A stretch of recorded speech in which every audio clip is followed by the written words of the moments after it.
Halo, kembali lagi di channel Abai Seventeen. Di video kali ini kita akan ngomongin soal buku lagi, yaitu buku Leadership XYZ. Nih bukunya, yang warna hijau dan ungu ini. Ini adalah buku yang ditulis oleh Dedi Wijaya dan Sarah Ardiwinata bersama Anies Baswedan. Ya, Pak Anies juga turut membersamai menulis buku ini. Ini adalah buku tentang kepemimpinan yang dari generasi X, generasi Y alias generasi milenial, dan juga generasi Z. Ini diterbitkan oleh penerbit Simpul, Peer Press. Oke, seperti yang sudah teman-teman lihat di papan tulis putih ini sudah saya tulis beberapa insight dari buku ini. Atau bisa dibilang sebagian kecil dari insight yang sudah saya tulis. Ya, segini banyak, ini adalah sebagian kecil dari insight. Ini saya tunjukin seberapa banyaknya saya nulis insight leadership XYZ. Bisa lihat? Tuh, catatan gua.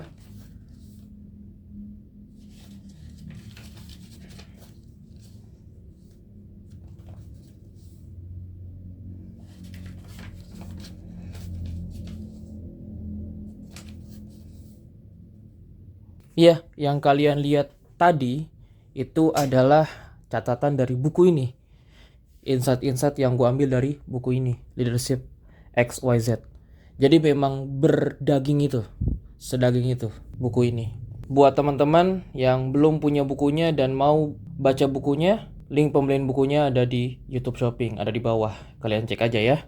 Kita langsung saja ke insight-insightnya nih, yang sudah gue kurasi. Yang pertama, kepemimpinan dimulai dari memimpin diri sendiri, orang lain, lalu lintas generasi. Ini urutannya. Jadi urutan dalam memimpin adalah memimpin diri sendiri, satu tubuh ini, orang lain itu dalam skala kecil ya. Misalkan keluarga atau teman sekelas atau yang lainnya, lalu lintas generasi. Ini bisa mimpin generasi X, Y, atau Z. Jadi dengan rentang usia yang jauh itu kita bisa mimpin juga lintas generasi. Selanjutnya, kepemimpinan dimulai dari keputusan-keputusan kecil yang diambil setiap hari. Ada berapa keputusan yang kita ambil tiap harinya? Mungkin ribuan. Iya, kita mungkin gak merasa kita mengambil keputusan. Tapi misalkan, ini seperti saya sekarang ini. Di pagi-pagi, sekitar jam 6 pagi, saya memutuskan untuk syuting di depan kamera ini. Padahal saya punya kesempatan lain untuk misalkan nonton video edukasi atau baca buku. Tapi untuk di jam 6 ini, saya memutuskan untuk syuting video ini. Itu adalah keputusan saya. Nah, ketika teman-teman sekarang nonton ini di jam segini, di hari ini, berarti itu adalah keputusan teman-teman. Jadi, mimpin itu dimulai dari keputusan-keputusan yang kadang-kadang keputusannya itu adalah keputusan yang kecil yang diambil setiap hari. Setiap hari kita ngambil keputusan.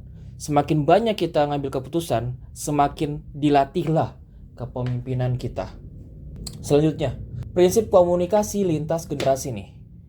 Jangan buru-buru bicara, dengarkan dulu, pahami konteksnya, dan sesuaikan bahasa tubuh serta pilihan kata. Ketika kita berbicara lintas generasi, misalkan gua adalah generasi Z, ya bisa dibilang generasi awal-awal dari Z ya. Gua kalau mimpin generasi milenial alias generasi Y dan generasi atasnya, generasi bapak gua yaitu generasi X, itu gue harus jangan buru-buru bicara. Dengerin dulu. Pahami konteksnya. Kadang-kadang gini loh, kita memimpin orang lain yang entah itu di bawah kita atau di atas kita usianya, kita sebagai pemimpin pengen banget buru-buru bicara. Dia belum selesai berbicara, kita sudah sok tahu dengan apa yang ia inginkan. Dengerin dulu, pahami konteksnya. Kadang setiap generasi itu ngomongnya apa, maksudnya apa. Kita harus tahu dulu nih. Habis dengerin, kita tahu dulu konteksnya apa. Lalu sesuaikan bahasa tubuh serta pilihan kata.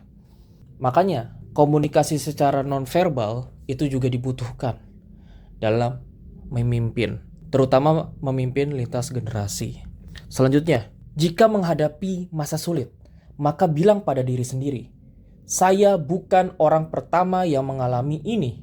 Jika orang lain bisa bertahan, maka saya pasti bisa bertahan. Ini adalah tulisan Pak Anies Rashid Baswedan. Ketika kita memimpin, itu pasti tidak mudah alias sulit. Nah, ketika kita menghadapi masa sulit, entah itu dalam memimpin atau dalam hal yang lainnya, maka bilang pada diri sendiri, teman-teman, saya bukan orang yang pertama menghadapi kesulitan ini. Ada banyak, mungkin ribuan, mungkin jutaan, mungkin ratusan juta orang yang pernah mengalami kesulitan yang saat ini saya rasakan. Jika orang lain bisa bertahan dari kesulitan-kesulitan itu, maka saya pasti bisa bertahan. Selanjutnya, cara mencapai tujuan atau impian. Caranya ada dua. Yang pertama, merasa pantas mendapatkannya. Kalau kita sendiri aja belum merasa pantas untuk memiliki tujuan atau impian tersebut, terus bagaimana? Orang pertama aja itu nggak yakin, alias diri kita aja nggak yakin. Jadi kita harus merasa yakin dan merasa pantas untuk mendapatkan impian atau tujuan kita. Yang kedua adalah merancang arah impian. Ketika kita sudah yakin, maka rancanglah. Oh, misalkan kita mau jadi musisi, oh gini-gini ini rancangannya. Misalkan kita mau jadi dokter, oh gini-gini rancangannya. Misalkan kita mau jadi pemain film, oh begini-gini caranya. Oke, selanjutnya. Di buku ini terdapat latihan kecil-kecilan. Iya, di buku ini nih, ini terdapat latihan kecil-kecilan. Misalkan seperti pertanyaan-pertanyaan. Yang pertanyaan-pertanyaannya ini bikin kita mikir. Menarik nggak tuh? Jadi benar, di buku ini juga saya coret-coret. Walaupun coret-coretnya pakai pensil ya. Seseru itu buku ini. Selanjutnya, Pak Anies memimpin dengan mempertanyakan sesuatu dan meminta pendapat pada orang lain. Ini ada dua nih kata kuncinya. Pak Anies memimpin dengan mempertanyakan sesuatu dan meminta pendapat pada orang lain atau tim. Jadi ketika Pak Anies memimpin di kementerian, ketika Pak Anies memimpin di provinsi, Pak Anies memimpin dengan mempertanyakan ke timnya. Jadi jangan seakan-akan kita udah jadi presiden, gubernur, menteri, terus kita sok paling ngerti. Kita nggak mau nanya lagi ke orang yang lebih ahli, walaupun orang yang lebih ahli itu di bawah kita jabatannya, posisinya. Jadi Pak Anies memimpin dengan mempertanyakan sesuatu dan meminta pendapat pada orang lain. Selanjutnya, pemimpin yang hebat lahir dari pengikut yang baik. Empati lahir saat menjadi pengikut. Kita semua mungkin tidak ditakdirkan untuk memimpin orang lain. Namun, kita pasti pernah menjadi pengikut. Nah, pemimpin yang hebat juga semuanya sama. Mau Soekarno kek, mau Pak Anies kek, mau B.J. Habibie kek. Pemimpin yang hebat lahir dari pengikut yang baik. Pemimpin pun dulunya pernah jadi pengikut. Dan ketika jadi pengikut, dia adalah pengikut yang baik. Ketika jadi pengikut, itu empati lahir. Kita kalau misalkan tiba-tiba jadi bos, nggak pernah tahu karyawan-karyawan bawah itu seperti apa. Itu kemungkinan, nauzubillah min dzalik, kita bisa menjadi bos yang otoriter. Bos yang nggak ngerti anak buahnya tuh seperti apa. Bos yang tidak punya empati, nilai empati. Nauzubillah min dzalik. Selanjutnya, kata-kata tidaklah hanya doang. Kata-kata bisa menggerakkan. Kalau ada yang bilang Pak Anies itu cuma omon-omon, coba lihat orang itu bagaimana sekarang. Dengan omon-omon berantakannya, itu bisa menurunkan ekonomi bangsa. Parah. Itu omon-omon loh, omon-omon di podium pakai mic. Jadi jelaslah ngomong itu bukan doang. Ngomong itu bisa menggerakkan. Entah itu menggerakkan naik atau menggerakkan turun. Sepowerful itu ngomong. Narasi itu sepenting itu. Hey. Selanjutnya. Pemimpin yang efektif selalu mengawali dari ide. Yang pertama dari ide. Menghidupkan ide dengan narasi dan membuktikannya lewat kerja nyata. Ada 3 kata yang saya garis bawahi, ide, narasi, dan kerja. Pemimpin yang hebat, pemimpin yang efektif itu selalu mengawali dengan ide. Ada ide apa nih? Ada insight apa nih? Ada pemikiran apa nih? Lalu menghidupkan pemikiran itu, menghidupkan ide itu, menghidupkan insight itu, wawasan itu dengan narasi. Lalu kita narasikan. Narasi itu apa sih? Kalau bahasa orang aneh tuh omon-omon. Ngomong doang katanya. Enggak. Lagi-lagi ngomong itu bukan doang. Omongan yang bisa menggerakkan naik semangat, optimisme. Itu adalah omongan yang penuh dengan narasi. Narasi itu seperti bercerita. Narasi itu seperti berdongeng. Seperti pakai kata-kata yang wow, kata-kata mutiara lah. Atau kata-kata yang puitis. Jadi dinarasikan idenya. Dan gak cukup sampai situ. Lalu membuktikannya lewat kerja. Lewat karya. Jangan cuma kerja. Enggak. Ide dulu. Lalu dilanjutkan dengan narasi. Baru kerja. Oke. Selanjutnya. Ketika memimpin, ingat bahwa yang dipimpin itu adalah manusia. Yang punya perasaan, bukan robot. Jadi harus berempati. Lagi-lagi empati.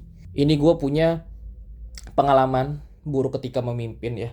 Gue gak inget bahwa orang yang dipimpin itu adalah manusia.